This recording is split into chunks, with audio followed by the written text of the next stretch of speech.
Deus. Vamos adorar a Deus.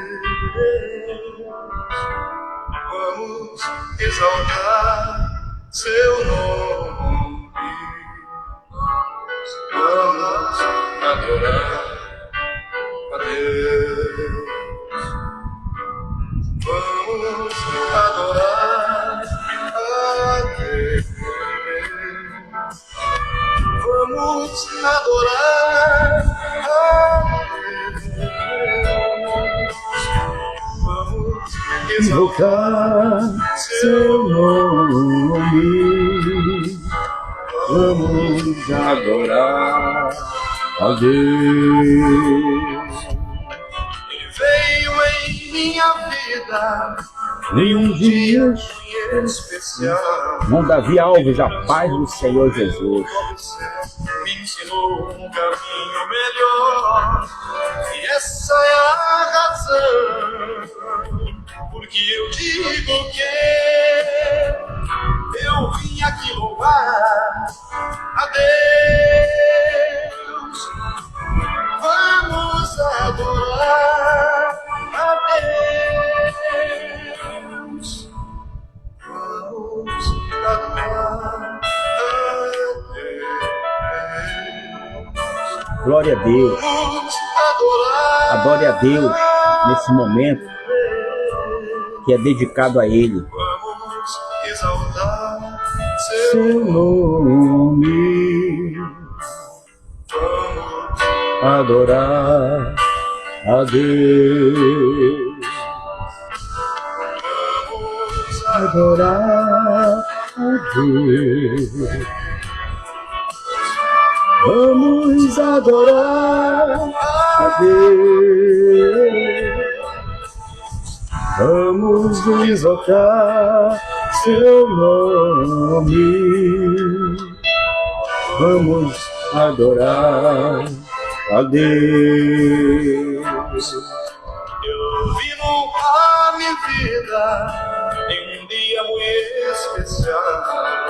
Eu me conheci, me ensinou um caminho melhor, e essa é uma razão pela que digo que eu Vinha louvar a Deus. Vamos adorar a Deus. Glórias a Deus, a paz do Senhor Jesus Cristo, nessa noite de quinta-feira, na presença do Senhor. Que toda honra, que toda glória, todo louvor, toda adoração seja dedicada ao Senhor, porque Ele é digno de toda honra, de toda glória e de todo louvor. Louvado seja o nome do Senhor Jesus Cristo. Quero oferecer essa noite a Deus por todo o seu cuidado, por toda a sua proteção. Hoje a gente deveria estar agora na estrada, viajando, mas aprove a Deus com que a gente ficasse, que não fosse o momento de estarmos viajando, né?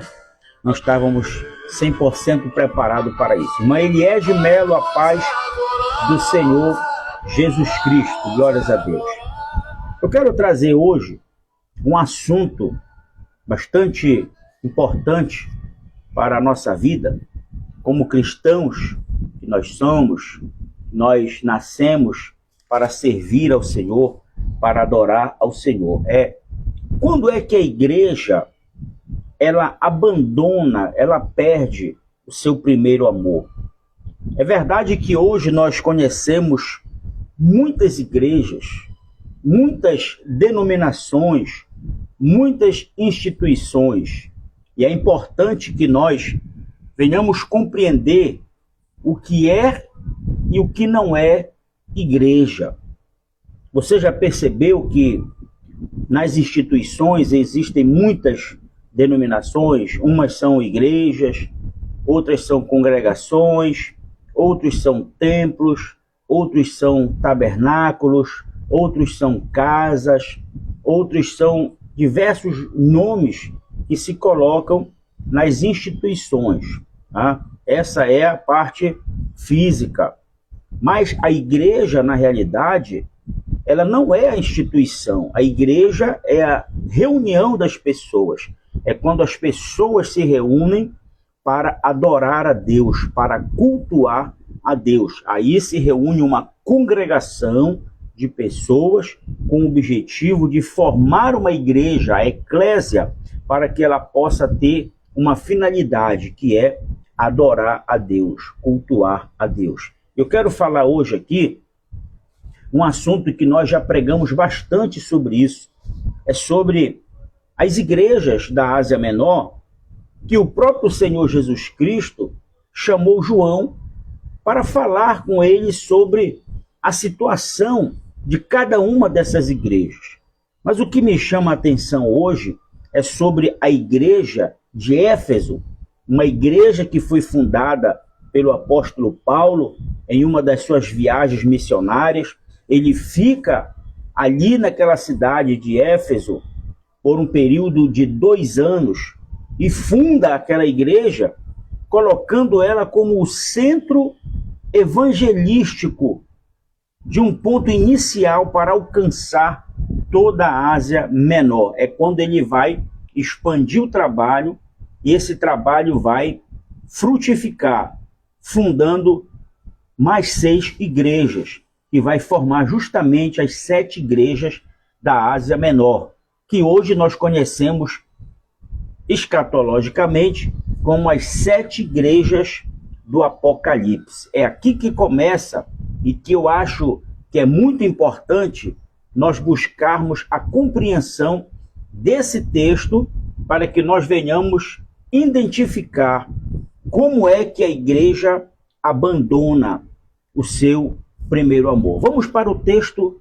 de Apocalipse, capítulo de número 2, a partir do versículo 1, a mensagem à igreja em Éfeso. Diz o versículo 1: escreve esta carta ao anjo da igreja em Éfeso. Olha só, o Senhor vai chamar João e vai dizer a ele, para ele escrever essa carta, essa mensagem. Ela não poderia, veja bem, entenda isso comigo, essa mensagem, ela não poderia chegar ao anjo da igreja por meio de uma revelação, ela não poderia chegar ao anjo da igreja por meio de uma profecia. Pastor, por que é que essa mensagem não poderia chegar ao anjo da igreja por meio de uma revelação ou de uma profecia? Porque eles já não acreditavam mais. Os dons espirituais já não estavam mais em evidência. Aquele comportamento do anjo da igreja levou com que a igreja perdesse o que havia de melhor, que era o seu primeiro amor. Então ele manda João escrever essa carta, tem que chegar escrita nas mãos do anjo da igreja. E ele vai continuar dizendo: esta é a mensagem daquele que segura na mão direita as 7 estrelas. Opa, eu já começo a entender que o anjo da igreja, mesmo que ele tenha perdido o primeiro amor, mas ele conhece as escrituras e ele sabe de quem ele estava pregando, ensinando, anunciando. Então o anjo da igreja já começa a identificar quem é o autor daquela carta. Esta mensagem é a mensagem daquele que segura na mão direita as 7 estrelas, daquele que anda entre os 7 candelabros de ouro, e ele já vai começar agora. Primeiro ele faz uma identificação para que o destinatário possa conhecer o remetente, e agora ele vai dar o teor da carta dizendo: sei de tudo que você faz. Isso aqui é muito forte. Nós, pastores, líderes de igrejas, de instituições, nós precisamos ouvir essa mensagem. Nós precisamos ouvir essa mensagem de Deus dizendo: eu sei tudo o que você faz. Sabe onde é que está o maior problema dos grandes líderes? É achar que tudo que eles estão fazendo, mesmo que seja benéfico para eles, eles fazem como se Deus não estivesse vendo, como se Deus não estivesse se importando. Líderes que possuem esse tipo de comportamento, eles estão completamente se afastando da espiritualidade presencial de Deus. Então ele vai dizer: eu vi o seu trabalho árduo e a sua perseverança, e sei que não tolera os perversos. Examinou as pretensões dos que se dizem apóstolos, mas não são, e descobriu que são mentirosos. A igreja de Éfeso era uma igreja rica na doutrina, era uma igreja rica em habilidades para executar o trabalho. Aqui o Senhor reconhece o trabalho árduo dessa igreja. Ele reconhece o trabalho pesado, o investimento, igrejas que investem pesado na evangelização, na pregação da palavra, nos encontros espirituais com Deus. Ele reconhece aqui. E ele sabe, e aqui esse texto vai mostrar, quando ele diz assim, olha, examinou as pretensões dos que se dizem apóstolos, pessoas que muitas das vezes adentram as igrejas e querem trazer falsas doutrinas, falsos ensinamentos, e uma igreja verdadeira, ela bloqueia, ela não deixa subir no altar, ela não deixa subir no púlpito da igreja para trazer mensagens que não sejam bíblicas, que não sejam palavras reveladas de Deus. Ele vai dizer, vocês são tão habilidosos que vocês conseguem descobrir que esses apóstolos, esses pregadores são mercenários, são homens que se vendem, são homens que se deixam levar por suas próprias emoções, mas vocês conseguiram descobrir que eles são mentirosos. No versículo 13 ele vai dizer, sofreu pelo meu nome. Quantas igrejas já sofreram por causa do nome do Senhor?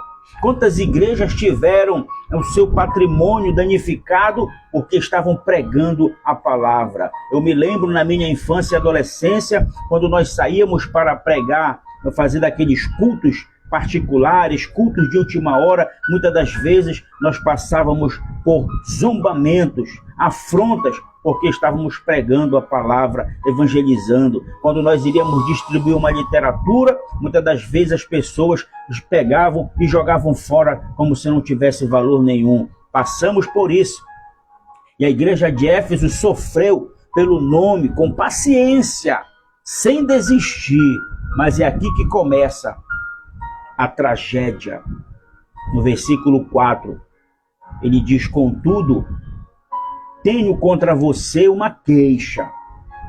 Você abandonou o amor que você tinha no princípio. Todas esses elogios, essas qualidades que o Senhor mandou João escrever, foram apagadas. Foram passadas uma borracha. E agora a igreja já não é mais a mesma. No versículo 5, ele vai dizer, veja até onde você caiu, arrependa-se e volte a praticar as obras que você praticava no início. Olha só o que é interessante aqui. A igreja de Éfeso, eu coloquei 3 pontos importantes dentro desse texto que nós lemos. Ela foi uma igreja elogiada pelo seu trabalho árduo. Você sabe o trabalho árduo que a sua igreja enfrentou para chegar nos dias de hoje. Ela foi reconhecida pela sua perseverança, pela sua fidelidade doutrinária, o ensino. Quantas das vezes nós estávamos enfermos e nós fomos ensinados a cantar um hino da harpa. Se pelos vales eu, peregrino, vou andar. Fomos ensinados a nos comportar nos momentos mais cruéis. Fomos ensinados a suportar as adversidades na fé e na esperança de que o Senhor ia entrar com providência e com intervenção. Essa igreja foi reconhecida porque ela possuía um amor apaixonado por Cristo. Pessoas que abriam mão dos seus interesses para estar envolvidos na obra de Deus. Pessoas que não abriam mão de um banco de escola bíblica dominical. Pessoas que não abriam mão de uma oração às 5 horas da manhã. Pessoas que não abriam mão de uma oração às 12 horas. Pessoas que não abriam mão de um culto de sexta-feira a portas fechadas, quando o líder da igreja trazia um genuíno ensino doutrinário da palavra de Deus. E quando nós cometíamos um erro, éramos disciplinados, corrigidos pelo poder da palavra, para que nós nos sentíssemos envergonhados e pudesse então despertar um arrependimento na nossa vida e começar tudo de novo, aproveitando a oportunidade que nós tínhamos de servir a Deus. Mas agora vai começar a chegar aqui a repreensão. O Senhor vai mandar João escrever essa carta vai chegar para o anjo da igreja como uma sentença.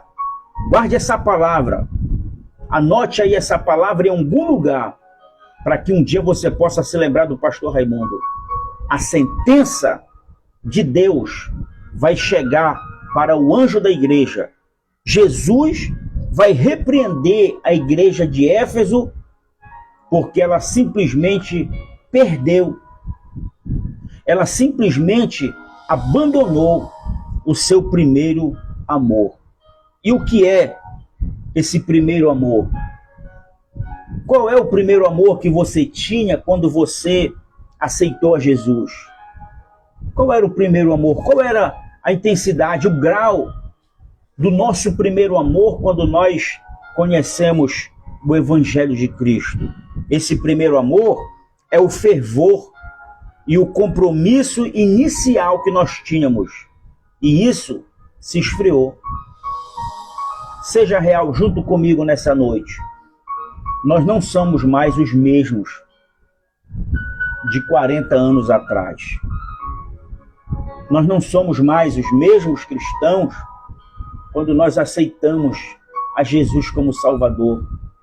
Tínhamos o prazer de ter uma Bíblia nova, cheirando a novo, de ler aquele texto, de buscar a compreensão, de ter uma harpa cristã para louvar o nome do Senhor, de pegar a revista da Escola Bíblica Dominical e ter o prazer de responder os questionários e apresentar ao professor da Escola Bíblica, de ter o desejo de cantar, de pregar, sem profissionalidade, sem tecnologia. Esse amor se esfriou. O primeiro amor também é um trabalho com amor, com dedicação, mas hoje virou profissionalismo sem amor, virou algo técnico, em busca de reconhecimento. As pessoas hoje querem fazer o trabalho de Deus de forma profissional para provar a capacidade. A capacidade, ela provém do Espírito Santo de Deus, que capacita aqueles a quem Ele chama. A rotina apática, essa rotina apática é o verso da espiritualidade que se transformou mecânica. Muitas pessoas hoje sobem aos púlpitos das igrejas para pregar uma palavra mecanizada, para mexer no sensacionalismo, na sensibilidade humana, para mexer no egocentrismo, muitas das vezes para querer apenas motivar as pessoas, mas que na realidade não produz espiritualidade. Pessoas entram na igreja, assistem um culto e saem, ou igual como entraram, ou pior, reclamando, murmurando. E tem gente que julga porque sabe que quem está sentado assistindo o culto conhece as Escrituras, conhece a palavra, sabe que aquele louvor é apenas um louvor motivacional, não é um louvor que traga uma mensagem cristocêntrica. Essa igreja perdeu o seu primeiro amor. E nós temos que estar atentos se nós estamos inseridos em uma igreja que realmente está centralizada no amor ou na mecanização das suas atividades. A igreja de Éfeso chegou nesse nível. O pastor dessa igreja já estava desviado e ele não sabia. O pastor dessa igreja já estava sentenciado e ele não sabia. Estava na sua zona de conforto, desfrutando de todos os benefícios, mas a conta ia chegar e ele não estava preparado. Um ponto muito crucial que fez com que a igreja de Éfeso, e que faz o que muitas igrejas da nossa atualidade estão fazendo, é justificar o seu pecado. Quando na realidade as Escrituras, o Evangelho, que não veio para facilitar a vida de ninguém, mas o Evangelho veio para confrontar a realidade.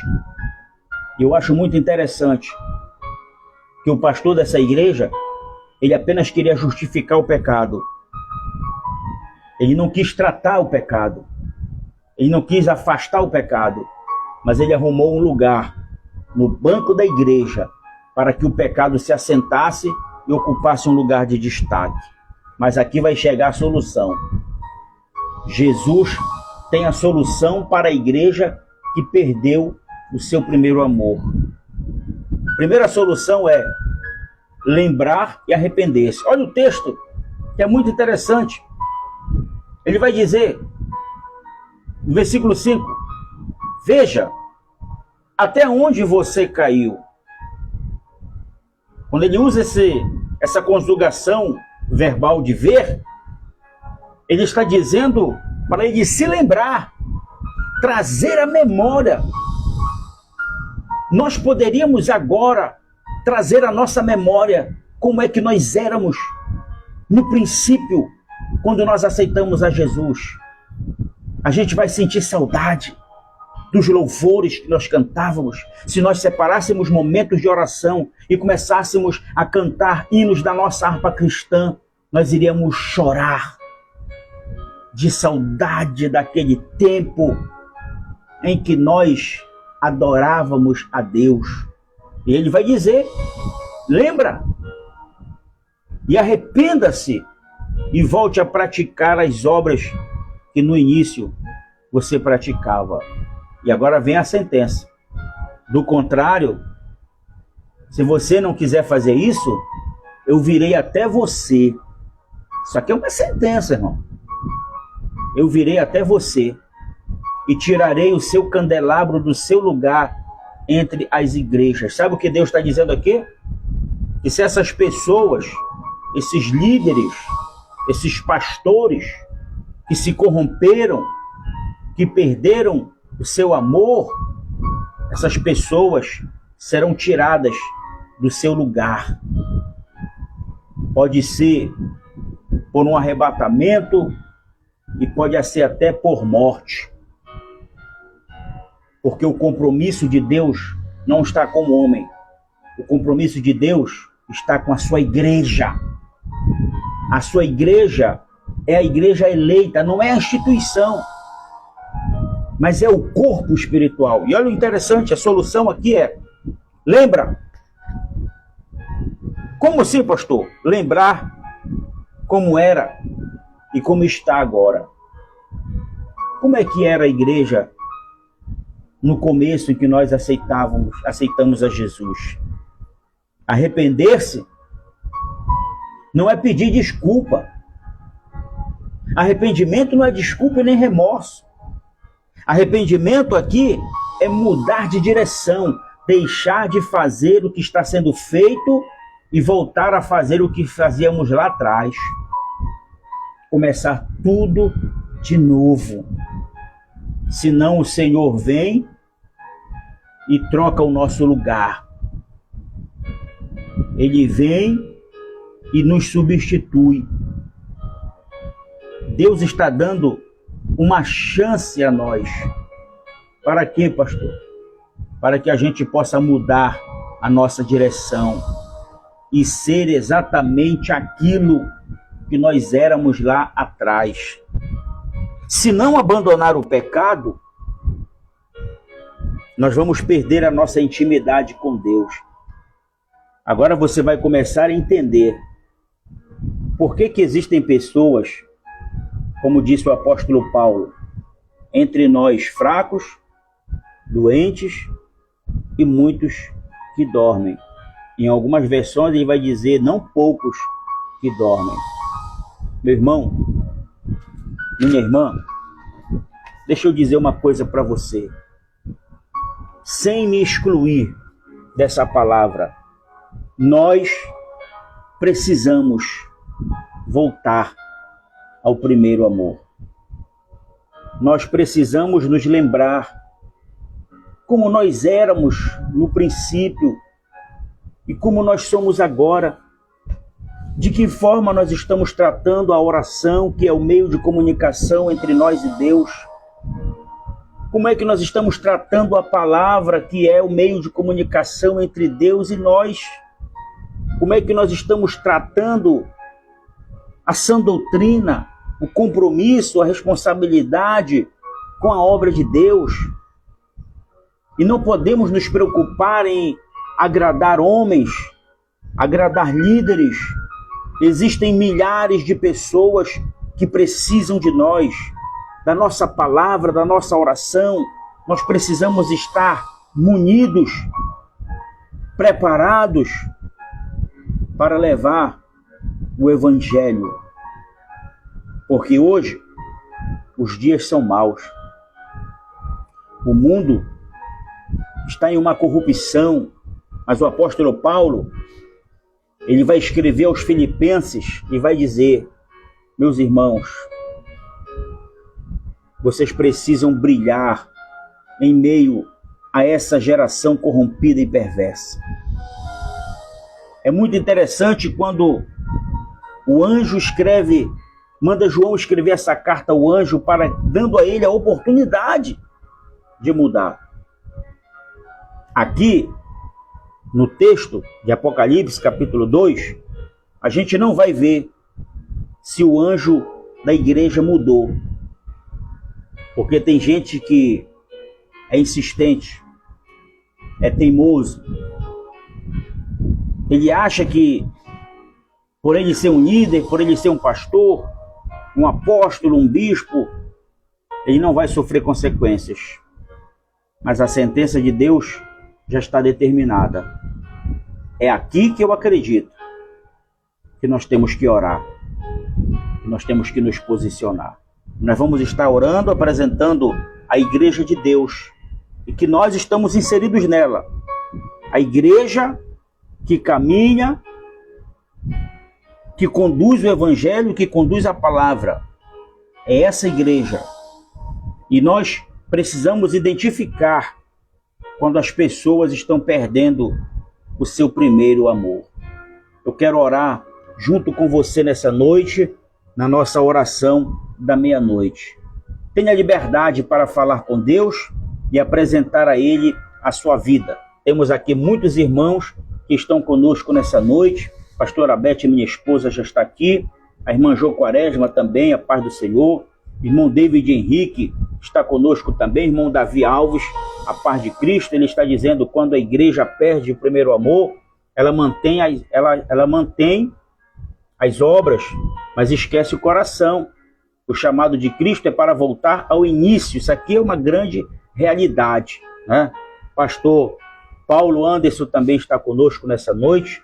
A paz do Senhor Jesus. A irmã Solange Garcia também, a paz do Senhor.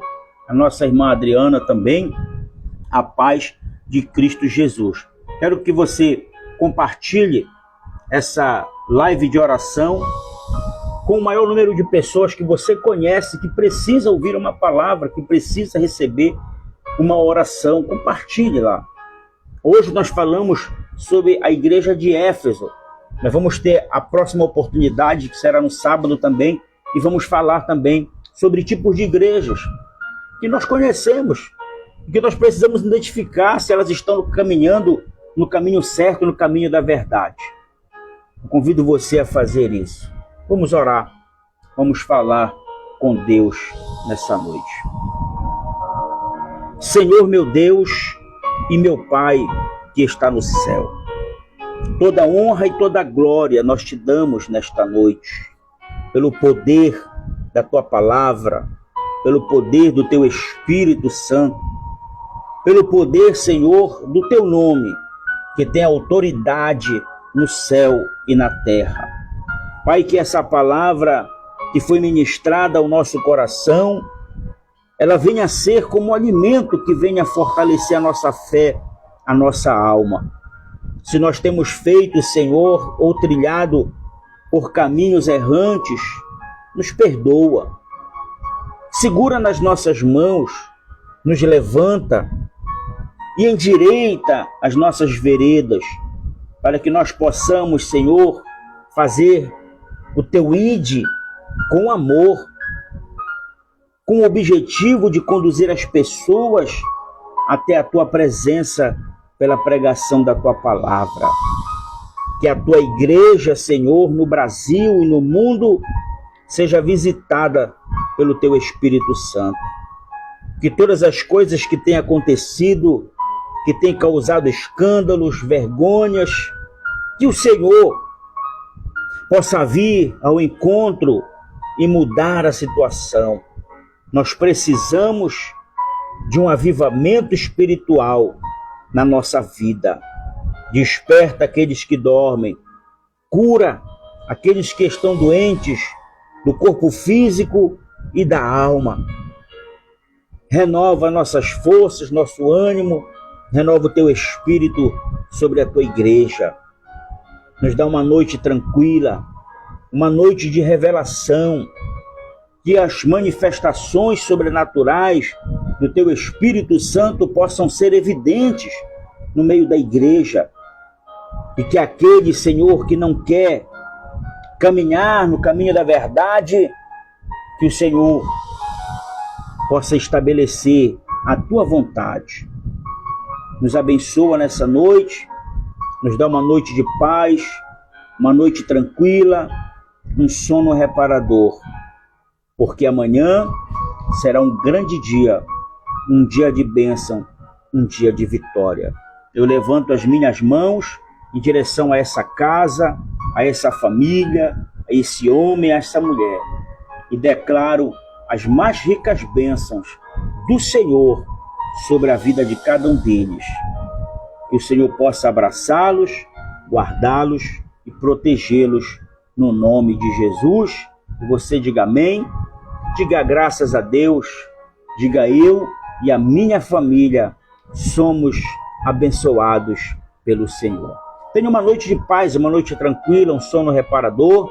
Aqui eu oro por você, você ora por mim e juntos nós somos abençoados. Eu creio na sua vitória, eu creio na sua bênção. Receba a paz de Deus e até sábado às 23h30 aqui novamente, nesse local de oração, a oração da meia-noite.